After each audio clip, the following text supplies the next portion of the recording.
Okey, okey. Assalamualaikum warahmatullahi wabarakatuh, dan salam sejahtera kepada semua yang menonton sesi resensi ilmi ilmuwan muda TPIT. Pada hari ini alhamdulillah kita meneruskan kembali kita punya resensi dengan membawa uh, salah seorang ahli ilmi iaitu saudara Azhari, Muhammad Azhari Shah daripada berasal daripada Kelang tetapi sekarang menetap di Negeri Sembilan. Beliau berkerjaya sebagai guru dan insyaAllah beliau hari ini telah bersetuju untuk membentangkan tentang buku Islamization of Knowledge, tulisan pengasas kepada Tripati sendiri, International Institute of Islamic Thought, iaitu Ismail Raji Al-Faruqi. Kebetulan sangat menarik juga, kita sekarang ni dalam seminggu ni adalah isu yang paling hangat adalah isu Gaza, isu pengeboman ke Gaza dan juga perang di Palestin, kekejaman oleh rejim Israel. Dan alhamdulillah hari ini penulis Ismail Raji Faruqi ini adalah orang Palestin. Orang Palestin yang kemudian menetap di US, mengajar menjadi pensyarah di US dan kemudian dibunuh oleh beliau meninggal dunia, beliau terbunuh syahid. Dibunuh katanya oleh ejen orang yang nak menutup mulut Ismail Faruqi ni, sebab Faruqi ni adalah kita antara pejuang Palestin yang tegar lah. Walaupun tahu di barat tu nak bercakap tentang Palestin memang sangat susah, walaupun dia orang Palestin tapi dia berani, dan juga keberanian beliau telah menyebabkan akhirnya beliau dibunuh syahid, beliau dan juga isteri beliau.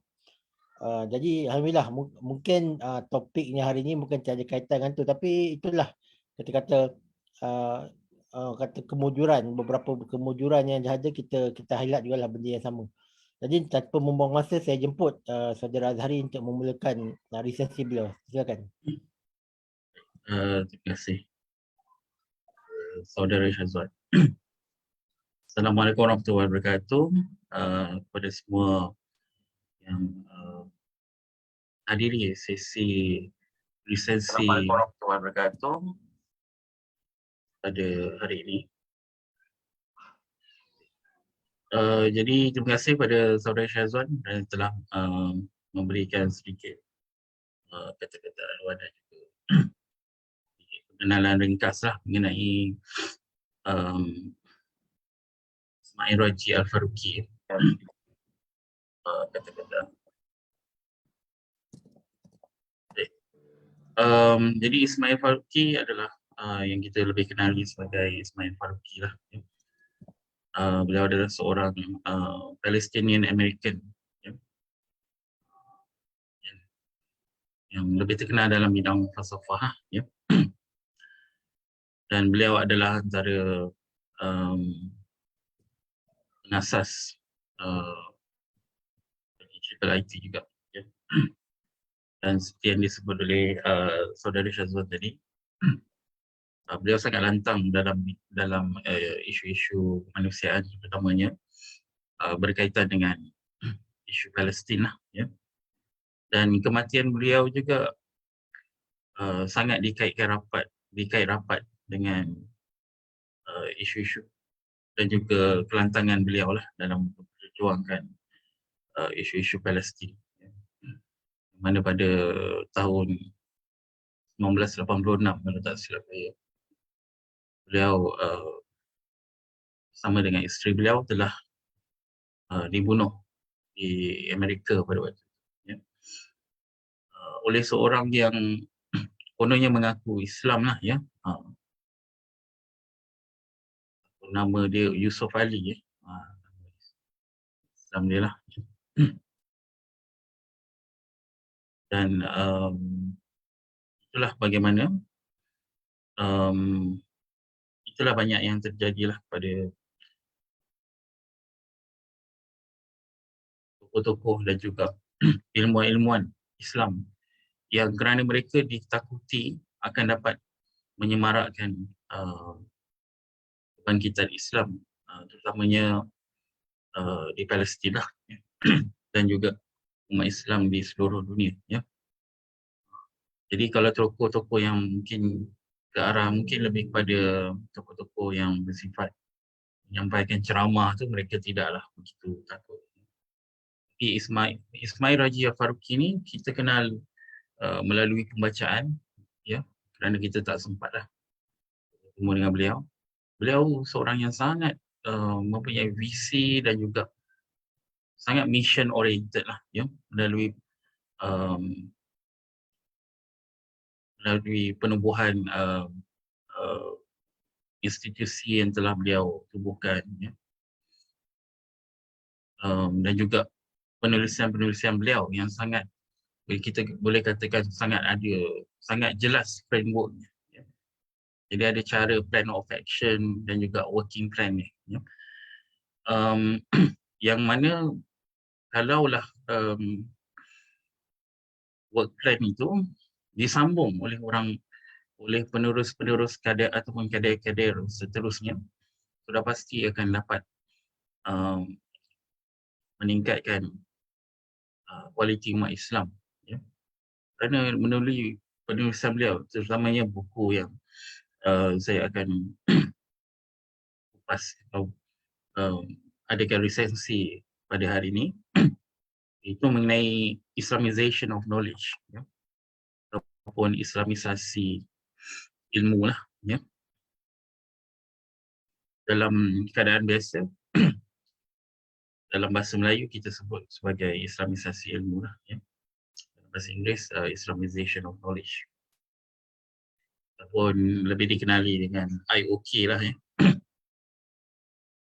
Kalau IRK mungkin ramai yang pernah dengar jugalah, Islamic Revealed Knowledge, kan, ya. Kalau UIA itu selalu lah, orang yang UIA mesti tahulah, ya. Baik, jadi Islamization of knowledge, pengislaman ilmu. Jadi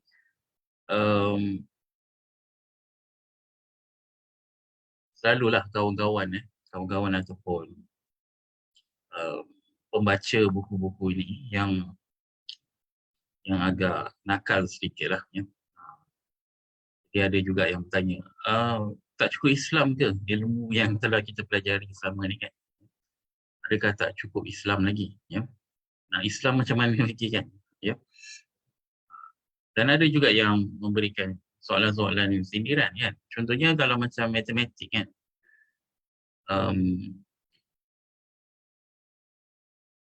macam mana kita nak Islamkan matematik tu, ya? Jadi adakah macam dalam matematik, dalam yang difahami secara sekulanya tu, pembelajaran secara yang biasa kita belajar, 1 tambah 1 2 lah, kan, ya. Jadi dalam Islamization of knowledge ni macam mana? IOK ni macam mana? Adakah ada berbeza, kan? Ya.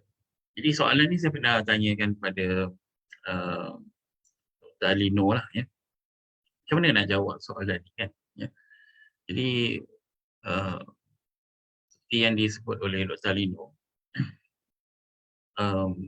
Islamization of knowledge ni, untuk kita fahami secara ringkas lah sebelum kita pergi in-depth dalam buku ni. Jadi Islamization of knowledge ni bukanlah maksudnya apa yang telah kita pelajari sekarang ni berubah, kan, ya. Dia intinya tidak berubah, tetapi lebih kepada mission oriented lah, ya. Jadi kita cari,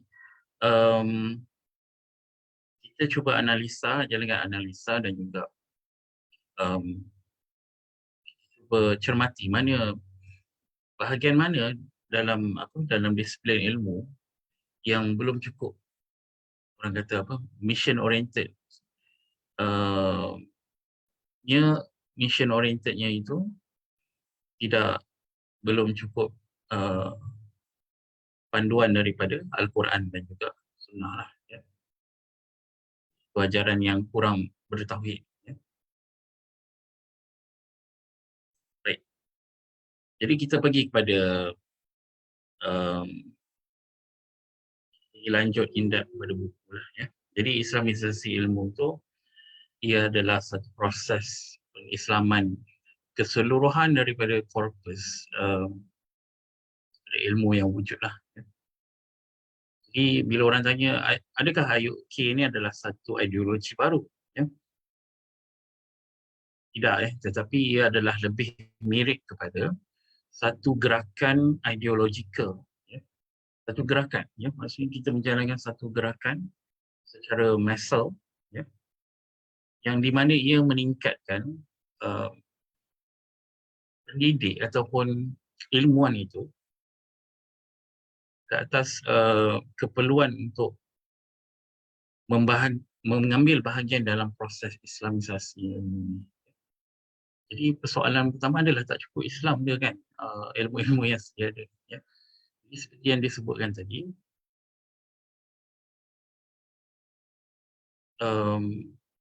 penekanan yang diberikan ilmu itu sendiri, kerana kita ingin membawa umat Islam ini supaya memberikan penekanan terhadap pendidikan kita. Ya. Jadi bila kita sebut tentang IOK ni, ramailah yang intelektual yang kita kenal. Ya. Selain daripada Ismail Al-Faruqi, antara yang selalu kita baca adalah Syekh Hussein Nas, ya, contohnya. Syekh Nakib Atas dan ramai lagi lah. Ya. Kalau kita baca banyak juga buku-buku ataupun kitab-kitab penulisan Yusuf Qaradawi, ya, contohnya, yang membantu kita untuk memperdalamkan lagi pemahaman kita tentang Islamisasi ilmu. Jadi penekanan yang diberikan oleh Islamisasi ilmu itu adalah ilmu itu sendiri. Dan bukan mengenai aspek-aspek tentang keislaman. Ya. Jadi ia tidaklah membawa pemahaman baru ataupun gerakan ataupun ideologi baru. Ya. Tetapi gerakan itu, menggerakkan manusia itu pergi kepada untuk gerakkan proses pengislaman. Ya. Sebab dah tak ada. Ya. Maksudnya orang yang nak pergi kepada proses tu dah tak ada. Ya. Jadi itu adalah concern yang besar lah. Ya. Di mana dilihat sebenarnya dah makin kurang manusia-manusia ataupun kader-kader yang ingin terlibat dalam proses Islamisasi itu. Ya. Jadi permasalahan yang berbangkit hari ini adalah mengenai kewujudan ilmu yang dilihat daripada lensa tertentu lah. Ya. Jadi sudah tentu macam kita dalam bidang pendidikan, kita lihat contohnya dalam pembinaan pemerintah dan sebagainya kan. Walaupun kita ada cabaran, ya, bila kita buat teks dan sebagainya ni, pembinaan item lah, ya. Dan saya pun nak terlibat juga dalam pembinaan item untuk peringkat negeri lah. Ya.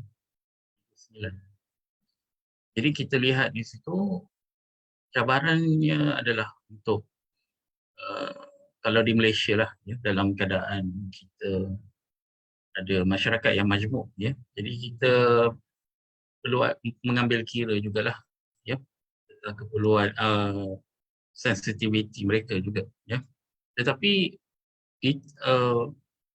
Islamisasi itu boleh dilakukan juga, ya, dengan memasukkan unsur-unsur nilai yang murni, ya, yang global, mesej Islam yang global. Ya. Jadi itu antara cabaran lah yang mungkin kita perlu hadapi, ya, dalam sesuatu bidang yang kita teroka lah, ya. Jadi disebabkan permasalahan ilmu pada hari ini yang telah bercampur gaul lah, ya, kita boleh kata bercampur dengan pelbagai anasir yang meragukan dan maka disebabkan itulah adanya keperluan untuk melakukan proses Islamisasi yang setara dan juga berbalik kepada Al-Quran lah, ya.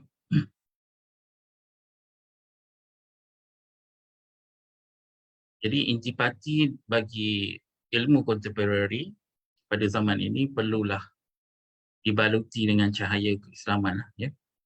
Macam mana kita nak buat tu dia lebih kepada satu framework yang besar, ya, yang mana benda tu Islamisasi itu perlu ada at the back of our mind lah, ya, at the back of our head, ya.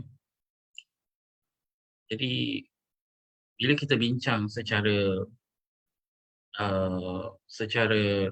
general, sudah tentu ia adalah satu perkara yang tak mungkin kita nak mencakupi semua bidang lah, ya. Tapi jika kita memahami bahawa Islamisasi itu adalah satu yang kita boleh bawa dalam bidang-bidang kita sendiri, jadi ia akan menjadikan kita dapatlah untuk menjalankan Islamisasi dalam bidang-bidang kita sendiri. Baik. Seterusnya,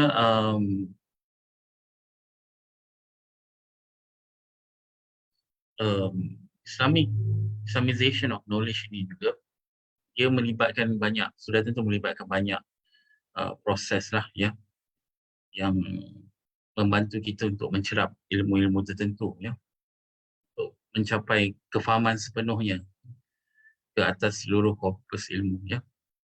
Tapi pada masa yang sama, saya fikir kita perlu terlebih dahulu menguasai sesuatu bidang itu sepenuhnya sebelum kita cuba untuk melakukan Islamisasi, ya. Sebab kalau kita tak faham bidang itu secara keseluruhannya, kita akan ada masalah lah, terutama dari segi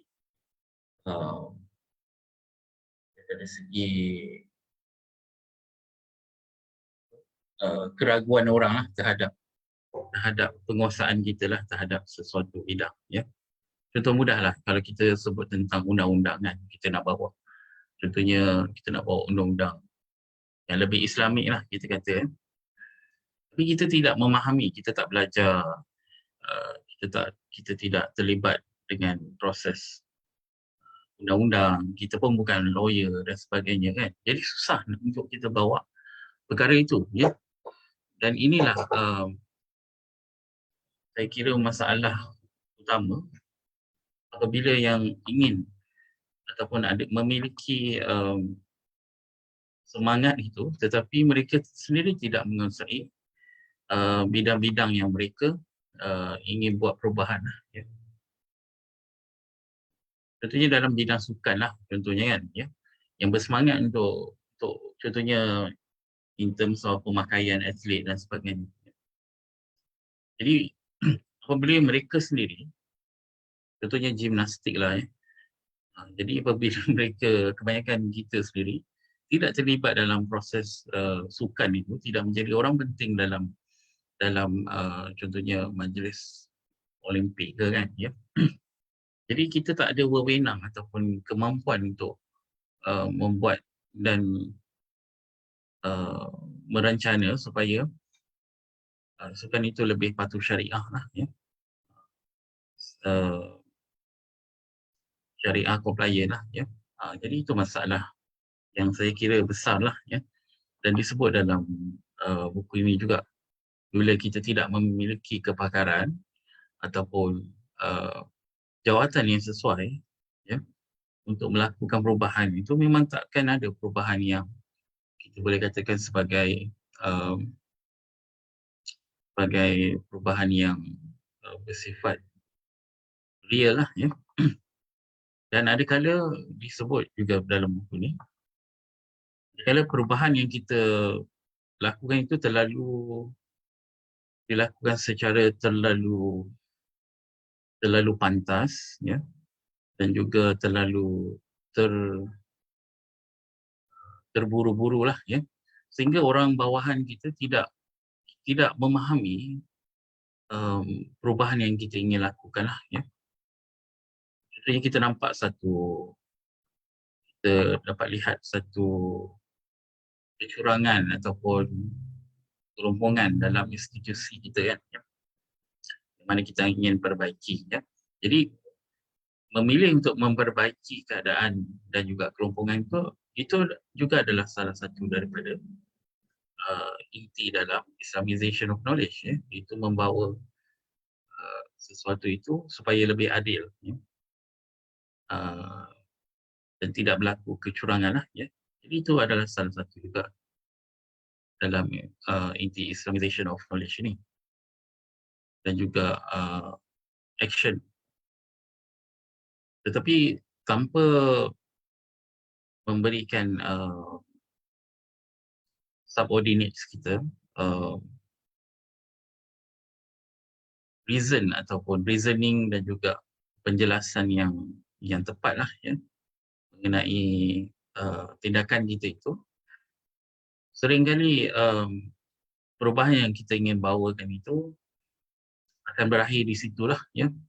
Jadi selepas kita keluar daripada institusi itu, perubahan yang kita ingin bawakan itu telah akan dibiarkan sepi lah, begitulah, ya.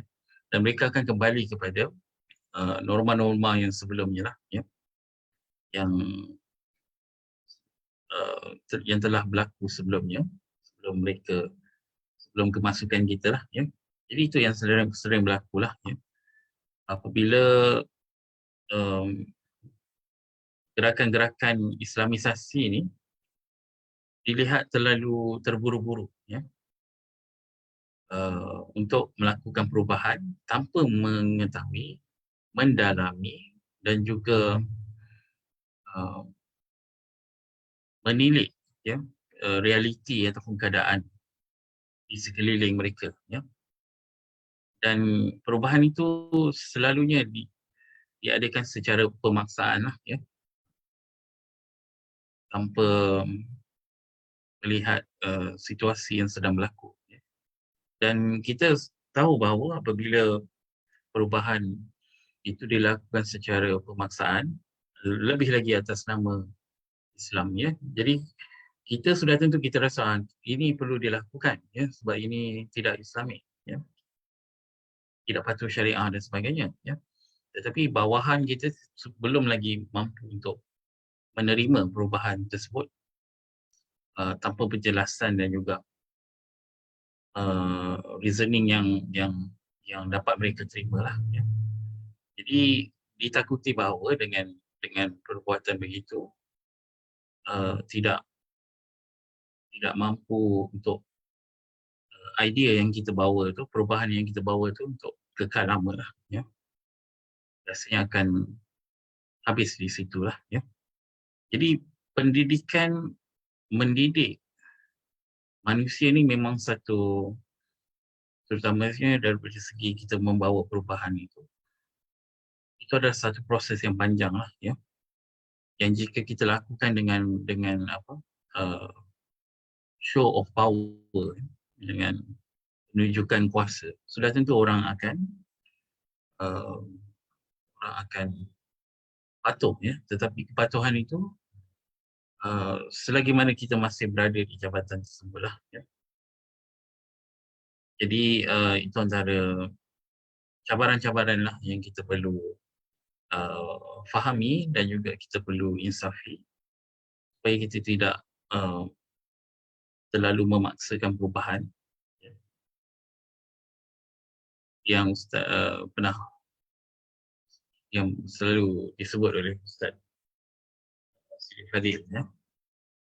Perubahan itu harus berlaku secara gradual lah, ya. Jadi Ustaz Siddiq selalu sebut alon-alon, kalau ada bahasa Jawa, kan, kena perlahan-perlahan lah, ya.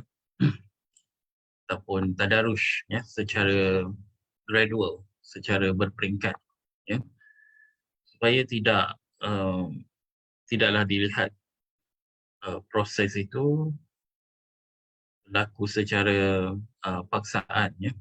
Dan masalah seterusnya adalah apabila pemaksaan itu dilakukan secara terburu-buru, ya. Kita sendiri tidak dapat mencapai matlamat yang kita ingin capai lah, iaitu perubahan daripada segi pemikiran bawahan kita lah, ya. dan masalah yang besar sudah tentulah apabila kita ni nak lakukan perubahan bila kita di atas, bila kita dah mula di atas lah. Tidak apabila kita masih di bawah ya. Jadi walaupun kita tidak mempunyai kuasa apabila kita masih di bawah, tapi kita boleh membuat strategi lah yang sesuai, mengatur strategi yang sesuai supaya perubahan itu dapat dilakukan. Ya. Baik. Jadi untuk kita menilai semula keperluan untuk mengadaptasi Islamization of knowledge ni adalah penting untuk kita melengkapkan ataupun menyempurnakan ya, semua yang kita fahami sebagai trust dan juga nilai dalam Islam. Ya. Yang pertama ialah tauhid, ya, yang mana ia merujuk kepada keesaan Allah, ya, bahawa kita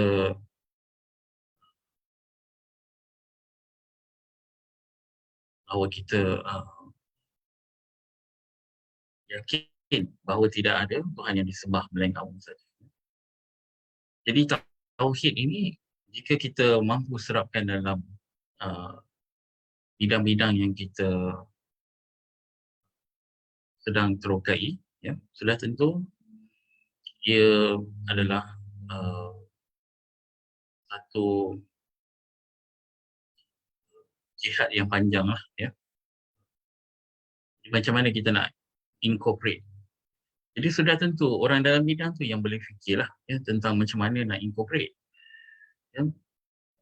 Jadi bila contohnya dalam bidang pendidikan, ya, bahasa Inggeris contohnya dalam bidang saya.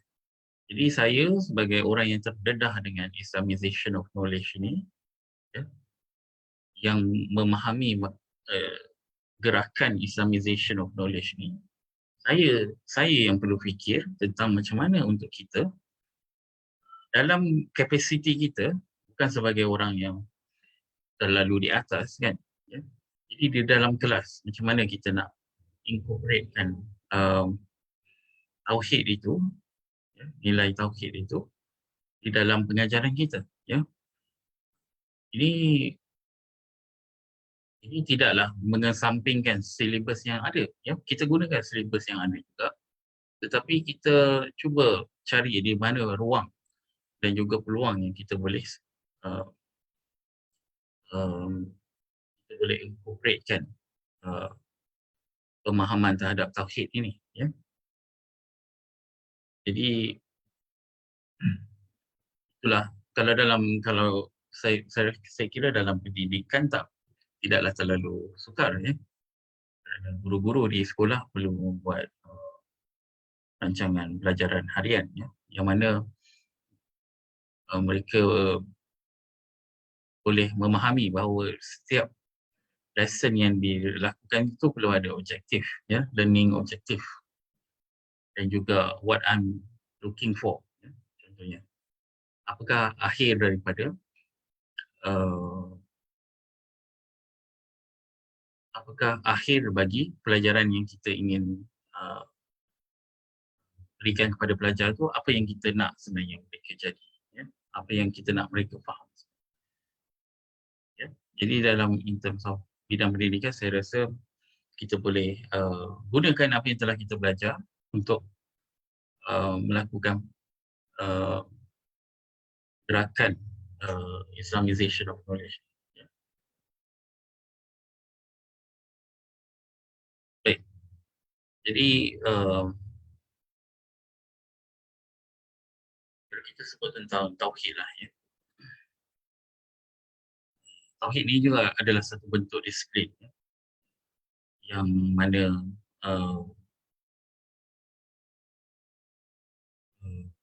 disebut oleh Syekh Naqib Al-Atas, ya, mana hanya Allah sahaja yang berhak ke atas segala entiti di bumi ni lah, ya.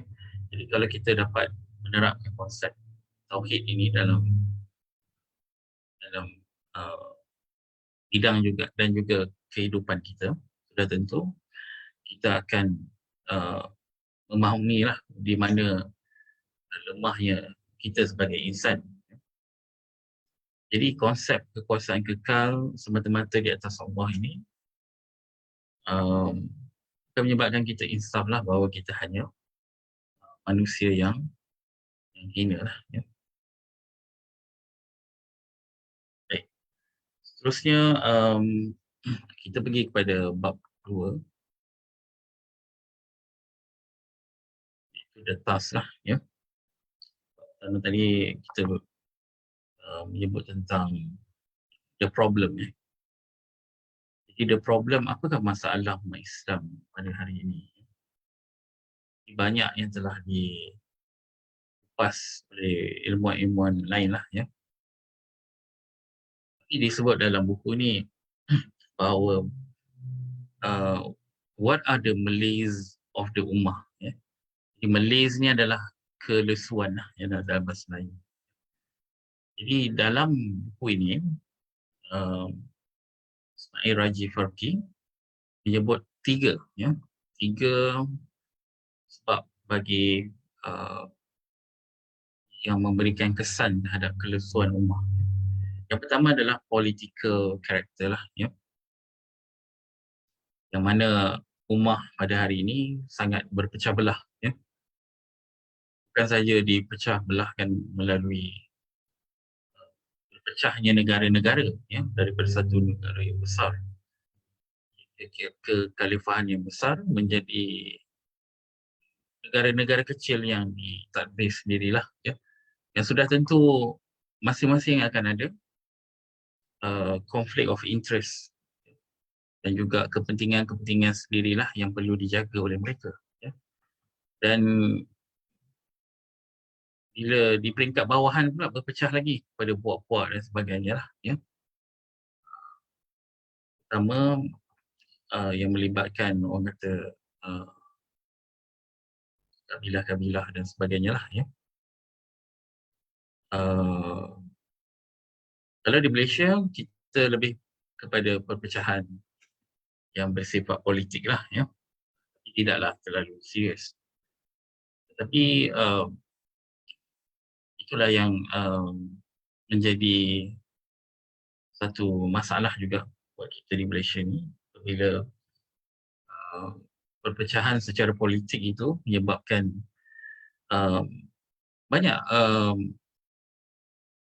banyak usaha-usaha yang baik sama ada yang pernah dilakukan sebelum ni dan yang sekarang menjadi tidak disokong oleh separuh yang lain, ya. Dan dilihat sebagai satu sekadar satu political mileage lah, ya, yang ingin dikejar oleh ahli-ahli politik, ya. Dan sudah tentu ia sangat merugikan apabila tidak disokong dan tidak disambut dengan baik oleh sebahagian yang lain, ya. Jadi faktor kedua yang disebutkan oleh Ismail Raji Farki tentang kelusuan ummah adalah dari segi ekonomi karakter lah, mana disebut bahawa pada hari ini ummah kita sangat tidak non-developed lah. Dia gunakan istilah non-developed, maksudnya bukan underdeveloped, ya. Underdeveloped tu dia masih bergerak ke depan lagi, ya. Non-developed ni maksudnya ada kemahuan untuk bergerak ke depan, ya. Dan tentu daripada segi masalah keilmuannya, ya, dan ramai jugalah yang masih buta huruf, ya. Dan juga pembuatan kita pun kita tidak menguasai pembuatan produk-produk, ya.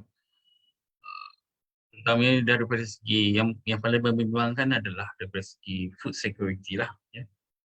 Di makanan kita pun kita import luar kan kebanyakannya, ya. Kita lagi negara-negara Arab, ya, seperti Qatar, UAE, ya, yang orang kata 70% tu makanan tu memang diimport daripada luar, ya. Jadi bila berlaku sanction ataupun embargo atas negara-negara ni mereka tidak dapat bertahanlah dengan kapasiti makanan yang mereka hasilkan sendiri, ya. Jadi itu sangat bermasalah dan sangat menakutkan kesannya itu terhadap kekuatan sesuatu negara itu untuk bertahanlah, ya. Jadi kebiasaan daripada penulisan buku ni antaranya adalah untuk Islam itu sendiri membuat produk-produk mereka sendirilah, ya. Jadi bila masalahnya bila buat produk sendiri dia selalunya substandard, kan. Jadi itulah jadi ia tidak cukup hanya dengan semangat, tetapi produk yang dihasilkan tu perlulah kita sebut sebagai menepati piawaian lah, ya. Dalam banyak keadaan produk-produk yang dihasilkan tu atas nama menunggang nama agama dan juga bangsa, jadi itu yang menjadi masalah, ya. Sampai kan ada pemikiran bahawa apa yang diletakkan atas nama bangsa juga ni semuanya hampir substandard lah, ya. Tidak dapat bersaing dengan produk-produk yang dihasilkan oleh luar negara lah, ya.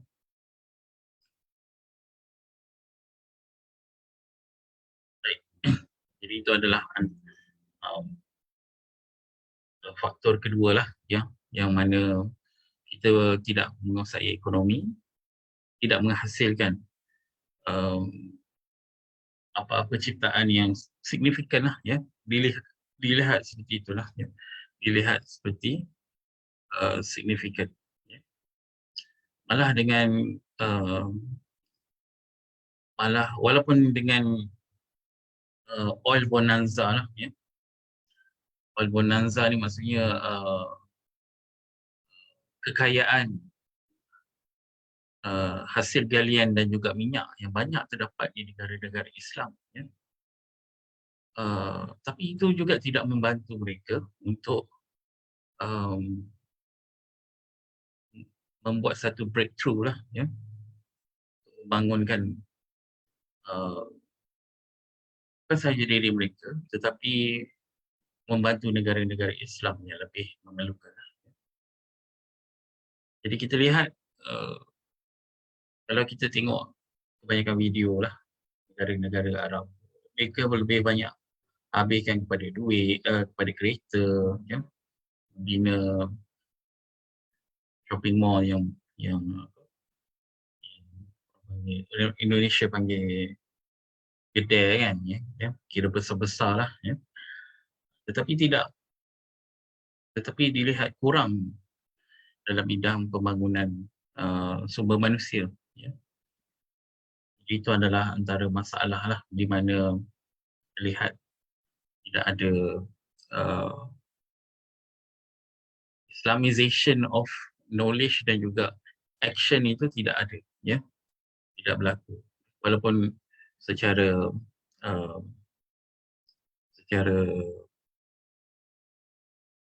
kosmetiknya itu ya nampak Islam lah, ya, tetapi gerakan untuk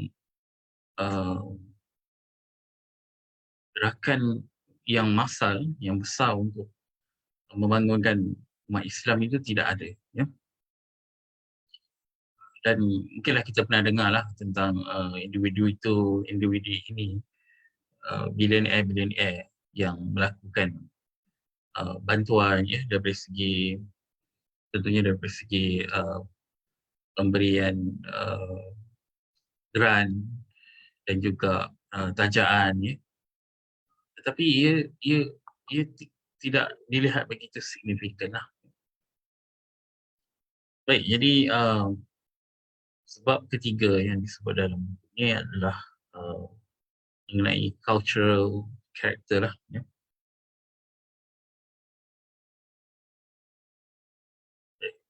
Dari segi cultural character ni adalah daripada segi bagaimana mereka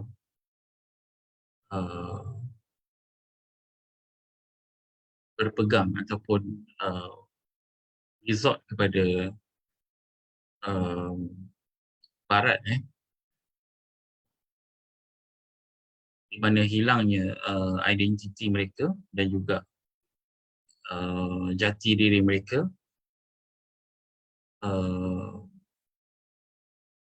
dan akhirnya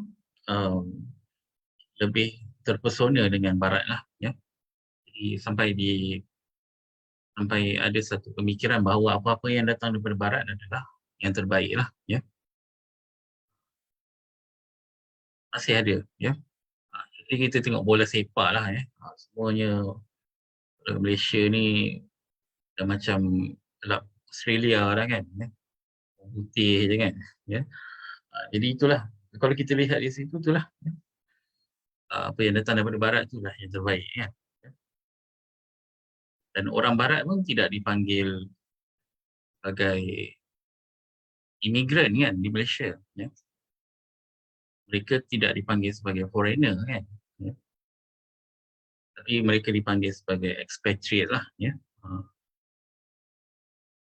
Expatriate yang orang kata lebih noble lah panggilannya tu, ya, dalam konteks Malaysia ni. Jadi westernisasi tu sangat, walaupun tidak disebut secara zahir, tetapi deep inside itu masih ada, ya. Westernization itu masih tebal, ya, dalam pemikiran orang kita lah, ya, terutamanya orang Malaysia. Pertama dari segi produk lah, kalau datang produk dari Jerman, daripada Amerika, ya, sudah tentu produk itu dilihat, walaupun tanpa melihat produk yang telah dihasilkan oleh orang Asia dan juga ataupun diproduksi secara tempatan, ya, mereka sudah ada satu impression bahawa produk yang dihasilkan oleh barat itu lebih baik lah, ya, tanpa melihat pun kepada spesifikasi yang telah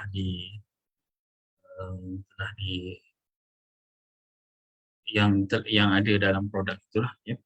Jadi westernisasi ini masih menyebar dalam orang kita, ya.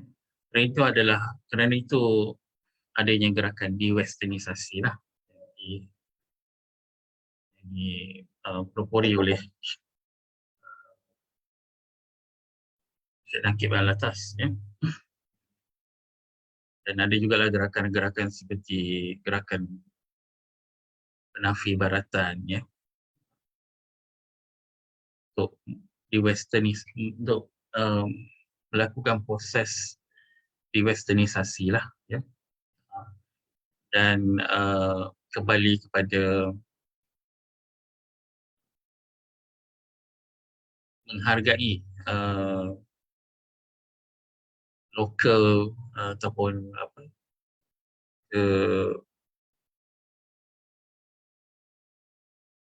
lokal punya wisdom lah, ya.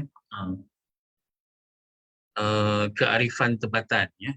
Kearifan tempatan, local wisdom, ya, yang berada di sekeliling kita, tetapi kita memandang sepi keberadaan mereka hanya kerana mereka tidak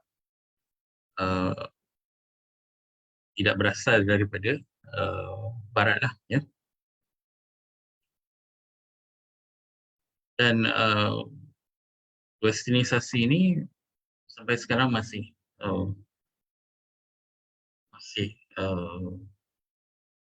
menjara dan juga berada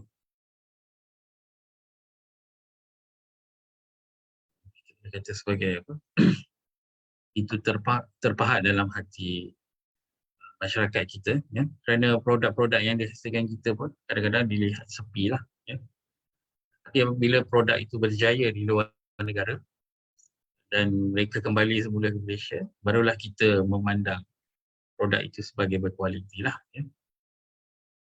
Jadi Western confirmation itu penting juga untuk kita untuk kita menilai sesuatu itu baik ataupun tidak baiklah. Jadi itulah antara permasalahan yang masih lagi kita hadapi pada masa ini, yang saya fikir perlu untuk kita mula menghargai kearifan tempatan yang kita miliki lah. Jadi kalau kita fikir bahawa hanya Barat yang mampu melakukan perkara-perkara yang terbaik atau menghasilkan pemikiran dan juga produk-produk yang terbaik, akhirnya kita tidak akan menghargai kearifan tempatan yang kita miliki lah selama ini.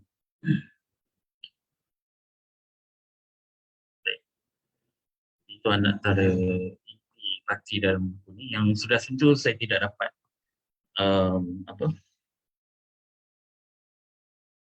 sebutkan secara sepenuhnya lah dalam buku ini.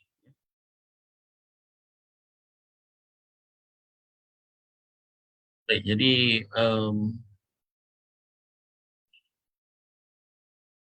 kembali kepada Islamisasi ilmu tadi. Antara inti parti lain yang disebutkan dalam ini adalah bahawa Islamization of knowledge ini adalah bertujuan untuk membentuk keseluruhan ilmu yang disebut tadi korpus ilmu dan meletakkannya satu persatu dan kita tapis balik ilmu tu dan kita balutkan dengan cahaya keislaman lah, ya. Jadi kita kena go through satu-satu bidang itu, kita lihat ada tak metodologi yang berada yang dimiliki Islam dalam bidang-bidang yang setiap satu bidang itulah, ya. Jadi antara metodologi Islam yang perlu kita lihat adalah dalam sesuatu bidang tu ada tak disebut tentang ataupun disemaikan mengenai keesaan Allah Subhanahu Wa Taala, ya. Ada tak dalam bidang tu disemai ataupun disebutkan tentang keesaan Allah. Dan yang kedua adalah ada tak dalam sesuatu bidang yang kita terokai itu, yang kita kerja dalam bidang tu, adanya keseragaman ciptaan ataupun uniformity of creation lah, ya. Seragam ke tak, ya. Maksudnya kita lihat sesuatu itu daripada asal dia ada, kemudian kita bentuk sesuatu, dia seragam tak, ya. Jadi bila dia seragam, kita tahu bahawa dunia yang kita duduk ini dia ada sunnatullah dia, ya. Jadi kalau kita buat air panas dan kita masak air, bila kita masak air kan, kita tahu akhirnya dia akan jadi panas kan, ya. Tapi kita dapat fikir bahawa dia bila kita masak air dia akan jadi panas. Tidaklah tiba-tiba kita masak air jadi ais pula kan, ya. Jadi itu yang perlu kita serapkan dalam sesuatu bidang yang terutama dari segi pendidikan lah, ya. Yang ketiga adalah keseragaman daripada segi kebenaran dan juga keilmuan lah, ya. Kita tengok dalam bidang yang kita terokai itu ada tak disebutkan mengenai kebenaran, ya, dan juga keilmuan, ya. Maksudnya daripada segi in terms of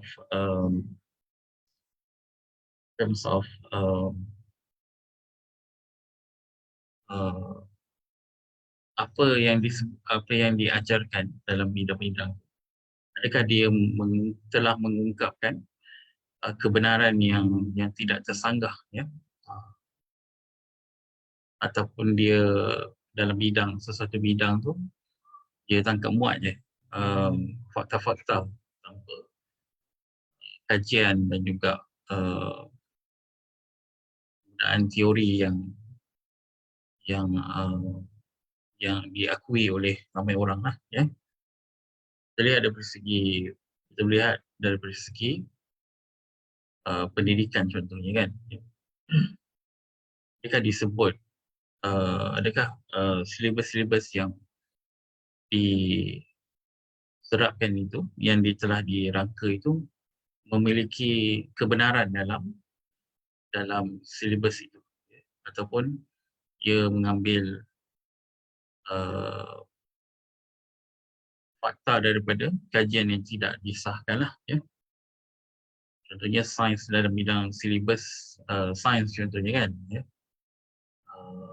Ada dimasukkan tentang fahaman flat earth ke kan, ya. Jadi itu antara yang perlu kita tapis lah, ya, untuk menjadikan sesuatu bidang kita itu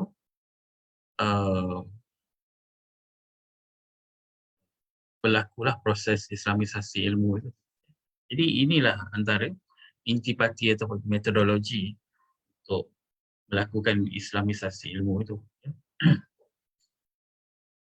Sebenarnya sekarang ni agak viral lah tentang satu map yang dihasilkan. Kita pun tak tahu siapa yang hasilkan map tu kan. Map Terra Infinita tu lah, yang di mana ada dunia di sebalik dunia kita ni lah, ya, yang telah kononnya terlindung oleh ice wall, ya. Jadi di mana asas bagi penyataan itu, ya. Contohnya kalau kita lihat dalam bidang sejarah pula, ya. Dalam bidang sejarah kita ada historical tools kan, ya. Sumber-sumber itu kesahihannya macam mana, ya.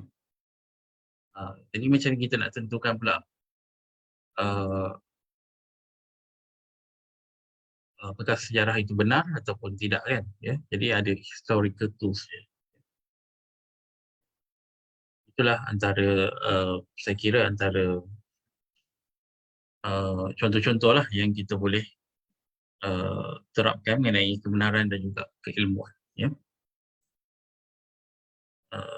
Yang keempat adalah keseragaman dari segi kehidupan lah, ya.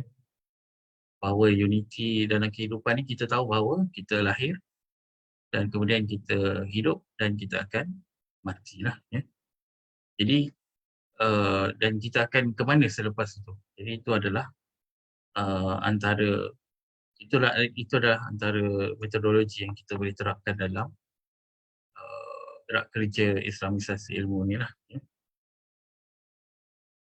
Dan yang kelima adalah keseragaman dari segi kemanusiaan manusia itu sendiri, yang mana kita perlu menerapkan semangat kemanusiaan lah dalam pendidikan pada hari ini, ya. Tapi saya lihat di Malaysia ni ada satu gerakan yang baik daripada KPM, ya, yang dipelopori oleh Ketua Pengarah Pendidikan Malaysia sendiri, yang menggerakkan slogan ataupun gerakan anak baik lagi cerdik lah, ya. ABC, ya. Maksudnya anak tu perlu baik dulu. Fokus utama adalah menjadikan anak-anak kita ni pada hari ini dia kena baik dulu, barulah dia cerdik, ya. Jadi kita menghargai kebaikannya itu lebih daripada kecerdikan dia lah, ya. Jadi kemanusiaannya itu sebelum kecerdikan dia, ya. Jadi inilah antara masalah yang kita hadapi saya rasa di sekolah dan juga di peringkat universiti. Kadang-kadang yang cerdik itu tapi akhlaknya tidak begitu baik. Tetapi seolah-olah pendidik ni dia ada satu dilema sebab pelajar ni cerdik kan. Jadi dia adakah dia perlu untuk mengesampingkan akhlak yang tidak baik itu atas dasar pelajar itu cerdik, ya. Jadi fokus bagi pendidikan itu sudah hilang, ya, apabila kita mengesampingkan akhlak dan mengutamakan kecerdikan, ya. Jadi kita tidak dapat membina kemanusiaan dan juga manusia yang berakhlak dan juga mempunyai sahsiah yang baik, ya, tanpa menerapkan konsep kemanusiaan. Ya. Jadi itulah antara metodologi Islam yang kita boleh gunakan untuk menapis dan juga menyaring segala bidang-bidang yang kita sendiri teroka lah. Ya. Jadi sudah tentu Islamisasi ilmu ni tidak satu gerakan yang kita boleh katakan kecil, ya. Tidak mampu untuk organize semua bidang-bidang yang yang diterokai oleh semua manusia lah, ya. Terlalu banyak bidang kan, ya. Kalau dalam pendidikan pun ada macam-macam bidang, pendidikan bahasa, ya, sains, pendidikan kanak-kanak, ya. Jadi kalau kita nak pergi kepada semua bidang-bidang tu, walaupun kita mampu untuk cari kader-kader yang terlibat dalam bidang tu, itu sudah tentu tidak dapat menampung ke semua keperluan untuk melakukan Islamisasi itu tanpa memberikan pemahaman yang jelas kepada semua umat Islam lah, terutamanya yang membaca buku ini. Jadi itulah saranan supaya jika buku ini dibaca, kita bacalah dengan pengetahuan bahawa buku ini bukan saja untuk kita sengaja baca ataupun kita baca kemudian kita macam ni, ya. So, kita letak dan kita biar, ya. Jadi buku ni secara khususnya dihasilkan untuk memberikan satu working plan, ya. Dan itu nama buku ni, nama asal buku ni adalah Islamization of Knowledge, General Principle and Work Plan. Okay. Prinsipal dia secara asas, jadi kita nak fahamkan prinsipal tu secara asas, dan work plan dia macam mana kita nak membuatkan kita nak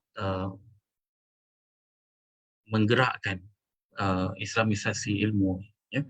Jadi itu yang orang baca tu dia banyak bersoal buku ni kan. Macam mana nak Islamkan lagi kan semua. Jadi anda perlu baca buku ni dengan hati yang lebih terbuka lah, ya.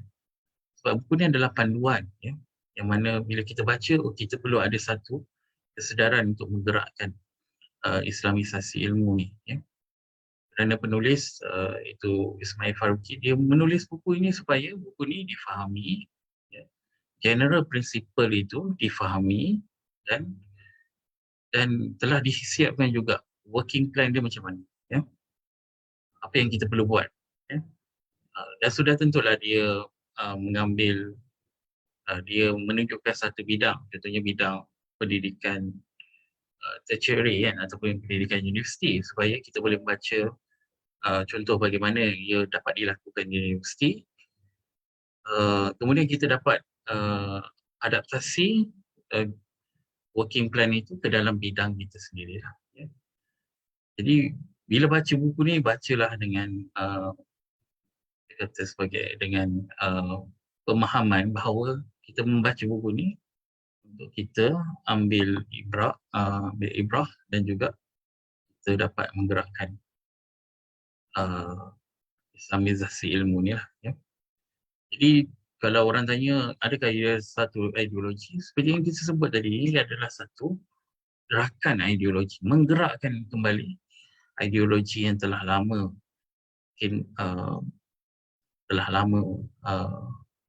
pudar lah ataupun lesu,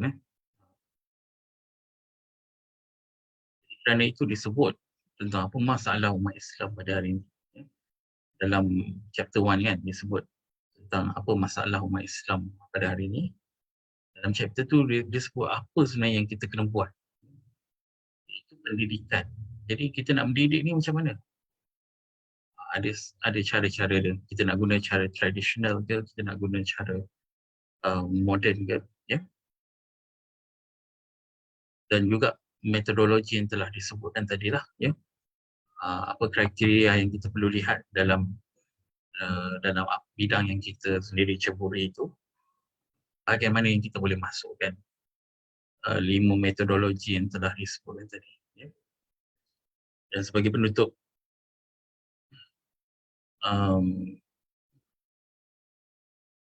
buku ini juga telah menyebut tentang financial requirement lah, ya. Sudah tentu tidak lari apabila kita berbincang tentang gerakan menggerakkan manusia ni, tidak lari daripada isu kewangan, ya. Jadi financial requirement juga adalah satu isu yang penting dalam menggerakkan Islamisasi ilmu ni.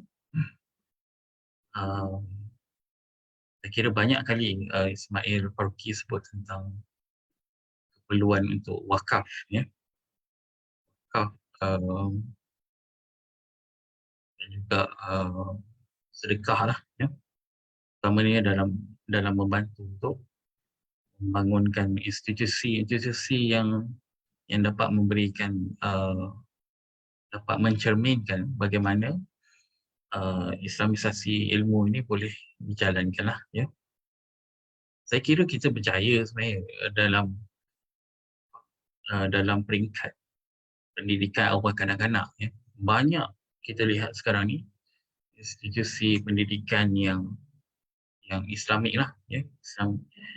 Institusi pendidikan awal kanak-kanak yang berbentuk Islamik, ya.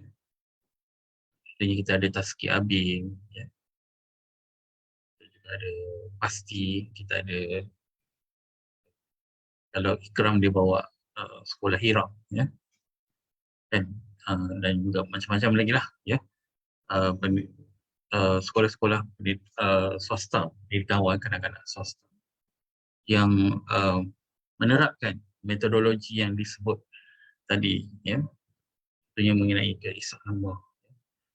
Tapi adalah tugas kita untuk membawa Islamisasi ilmu ni ke peringkat yang lebih tinggi, ya. Peringkat sekolah rendah, peringkat sekolah menengah, ya. Ke peringkat universiti, ya. Supaya kelangsungan itu dapat dikembangkan lagi lah, ya. Dia tidak hanya berhenti di peringkat pendidikan awal kanak-kanak. Dan juga saya fikir penting untuk umat Islam, terutama di Malaysia lah, ya. Kita memahami bahawa bila kita sebut tentang wakaf itu, ia tidak hanya sekadar wakaf pada institusi tahfiz, ya, institusi anak yatim dan sebagainya, ya. Ataupun wakaf tu mesti pada negara Islam di luar, contohnya Palestin, ya. Jadi kita macam-macam wakaf yang kita boleh buat lah. Utamanya dari segi kelas-kelas pemahaman tauhid, ya. Kelas-kelas di masjid, ya, yang di mana membantu untuk umat Islam ni lebih memahami tauhid dengan lebih jelas, ya. Dan juga kefahaman Islam secara kefahaman fikih dalam Islam lah, ya. Pengetahuan dan juga keilmuan ni, saya fikir kita akan terus berada dalam keadaan lesu dan juga tidak bercambah pemikiran lah, ya. Yang mana kita tidak dapat meraihkan kepelbagaian dan juga perkembangan lah, ya. Kita terlalu taksub dengan apa yang telah kita pelajari dan juga guru-guru kita lah, ya. Itu adalah antara bahagian yang di mana kita mampu untuk kita dapat menyalurkan duit kita lah. Boleh, ya. Kan maksudnya kita perlu kreatif jugalah. Kita nak menderma ni pun kena kreatif juga, ya. Tidak hanya sekadar kita berderma kepada sekolah tahfiz dan juga sebagainya, ya. Kalau kita terlalu banyak tahfiz kat Malaysia ni, kita akan kurang golongan pemikir, ya. Kan? Jadi itulah, saya pernah dengar dulu tak silap Al-Farabi, Al-Ghazali dia pernah bagi fatwa bahawa di institusi dia tu diharamkan untuk belajar pun dapat beasiswa lah kot, tak silap saya, dalam bidang pendidikan, dalam bidang Islam, ya, kerana dia nak supaya Islam pada masa itu lebih fokus kepada mempelajari ilmu-ilmu selain daripada ilmu Islam lah, ya, kerana tanpa ilmu-ilmu yang lain kita tidak mampu untuk berkembang lah, ya.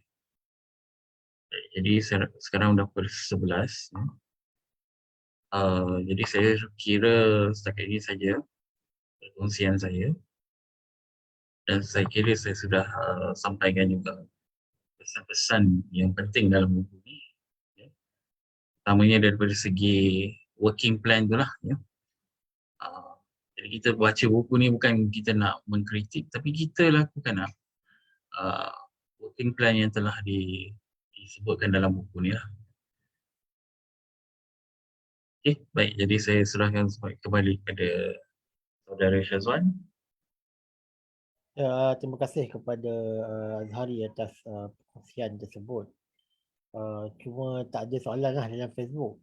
Ada soalan Saya nak mungkin nak tambah sikit lah sebab kenapa Islamization Knowledge ni selain daripada isu adakah kenapa perlu diislamkan lagi, adakah ilmu ni tak cukup Islam, ada juga isu ilmu universiti hanya ilmu Islam ni hanya daripada universiti Islam saja. Jadi universiti yang lain tu macam lebih kepada saintifik ataupun universiti yang sains sosial, macam rasa kami terhadir fakulti Islam, tak perlulah Islamization Knowledge. Jadi apa dengan Azhari tentang hal ini? Okey. Soalan dia, kalau kita dah ada universiti Islam, jadi buat apa universiti lain tu nak buat Islamisasi ilmu juga, kan? Betul. Ada disebut dalam bab kedua dalam buku ni bahawa kita sudah tidak boleh lagi memberikan pemecahan terhadap ilmu-ilmu sekular dan juga ilmu Islam lah. Yang mana dalam buku ni disarankan supaya ilmu-ilmu ni disatukan, ya. Dan kita contohnya lah, ya, kalau kita pergi satu sekolah tu ada dua-dua, dia gabungkan Islamisasi ilmu ni dan juga ilmu sekular lah, ya, sekali dalam satu syllabus dalam satu sekolah. Jadi kita tak perlu nak pergi sekolah agama lah petang tu, kan. Kalau macam sekolah rendah lah, ya. Jadi sebab kita belajar terpisah tu yang kita tak dapat kita tak dapat nak adaptasi, ataupun kita tak dapat nak zahirkan unity tu dalam satu pendidikan yang kita belajar. Contohnya kita belajar sejarah, kan, kita tak dapat relate dengan ibrah dia, kan, betul tak? Ya? Jadi seperti yang selalu disebut oleh Ustaz Siddiq tu, gerakan contohnya saya dalam ABIM juga lah, kan, ya. Selalu disebut tentang mengulamakan profesional dan memprofesionalkan ulama lah, ya. Jadi proses itu perlu dilakukan, ya. Jadi universiti Islam ni mungkin lebih perlu ditambah baik mengenai ilmu-ilmu sekular, ya. Dan universiti sekular ni pula perlu diislamisasikan lah silibus dan juga kursus-kursusnya itu, supaya tidak terpisahlah antara kesatuan tauhid dan juga pendidikan ataupun bidang-bidang yang kita pelajari itulah, ya. Saya rasa itulah antara yang boleh saya sebutlah berdasarkan buku ni. Dan dalam buku ni dia disebut dengan sangat jelas tentang masalah dia adalah kita memisah-misahkan antara ilmu sekular dan juga ilmu agama lah. Ya. Jadi orang yang belajar agama ni dia akan terlalu syadid, ya, sebab dia tak faham realiti yang sedang berlaku dalam bidang-bidang tu. Orang yang belajar dalam bidang tu pula dia tak dapat nak memahami tauhid berdasarkan bidang yang dia pelajari, ya. Punya mission tu tak ada, kan. Jadi dia belajar tu untuk apa? Untuk kerja je lah, kan. Saya belajar 4 tahun SPM, diploma, ijazah, untuk apa? Untuk kerja. Itu je, kan. Dia tak ada mission yang lain, ya. Mission keislaman tu tak ada, ya. Jadi sebab tu dia akan jadi akhirnya individualistik lah, dan dia akan um, fikirkan tentang dirinya sajalah dan tidak memikirkan tentang umat. Kadang-kadang mereka yang terlalu belajar bidang agama pula, mereka akan jadi sangat syadid dan merendahkan ilmu-ilmu yang lain lah, seolah-olah ilmu lain ni semua ilmu dunia, kan. Sedangkan ilmu-ilmu yang kita belajar ni, sebab kita berada di dunia, kan, memanglah kita kena belajar ilmu dunia, kan, untuk membantu untuk meningkat untuk perkembangkan tamadun kita, kan. Ya, kalau kita kekal begitu saja memang tak ada perubahan lah, ya. Jadi sebab tu perlu adanya unity, kesepaduan antara silibus Islam dan juga ilmu-ilmu sekular lain lah, ya. Sebab tu dia kata perlu ada satu revamp, ya, yang menyeluruh terhadap silibus ni supaya dimasukkan unsur tauhid tadi daripada segi level corpus lah, ya, keseluruhan ilmu tu. Jadi itu saja kot respon saya. Terima kasih. Okey, terima kasih banyak kepada Azhari. InsyaAllah kita mengharapkan supaya agenda Islam Malaysia Dunia ini terus diperbaikilah, ditambah baik pada masa akan datang. Ya, apa-apa pun kita ucapkan terima kasih kepada Azhari. Kita jumpa lagi pada minggu depan di sesi lain. Yang ini saya tutup dengan tasbih kafarah dan salawat nas. Assalamualaikum warahmatullahi wabarakatuh. Waalaikumsalam. Terima kasih.